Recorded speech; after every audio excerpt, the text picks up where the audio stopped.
경기 남양주 스토킹 살인 사건의 피의자 김훈이 오늘 구속 상태로 검찰에 넘겨졌습니다. 경찰은 김훈이 피해자에게 보복할 목적으로 범행을 한 것으로 보고 보복 살인 혐의를 적용했습니다. 취재기자 연결해서 자세히 알아보겠습니다. 김희영 기자, 경찰이 보복 살인 혐의를 적용했다고요? 네, 경찰은 보복살인 혐의로 피의자 44살 김훈을 송치했습니다. 범행 9일 만이자 도주 우려로 구속된 지 6일 만입니다. 김훈은 지난 14일 오전 9시쯤 경기 남양주시 오남읍에서 과거 교제했던 20대 여성을 살해한 혐의를 받고 있습니다.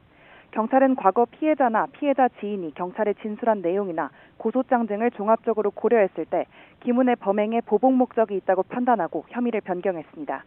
실제로 피해자는 지난달 차량에서 위치 추적 의심 장치를 발견한 뒤 김훈을 스토킹 등 혐의로 고소했고 이후 접근 금지 조치된 김훈은 고소 취소를 원한다며 피해자 지인에게 피해자를 회유해달라고 요구한 것으로 파악됐습니다. 네, 이 사건과 관련해서 김훈이 2차례 경찰 조사를 받았죠?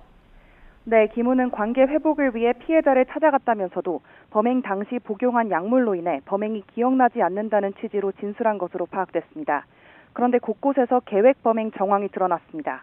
경찰은 김 씨의 휴대전화를 포렌식한 결과 전자발찌 추적을 피하는 법을 검색한 것을 확인했다고 밝혔는데요. 이를 통해 경찰은 김 씨가 사전에 범행을 계획한 것으로 보고 있습니다. 이뿐만 아니라 YTN 취재 결과 김훈은 범행 현장에 타고 갔던 렌터카의 블랙박스를 미리 빼서 수납함에 넣어뒀던 것으로 파악됐는데요. 이동 경로를 숨기고 범행 당시 상황이 촬영되는 걸 막으려 한 것으로 의심되는 정황입니다.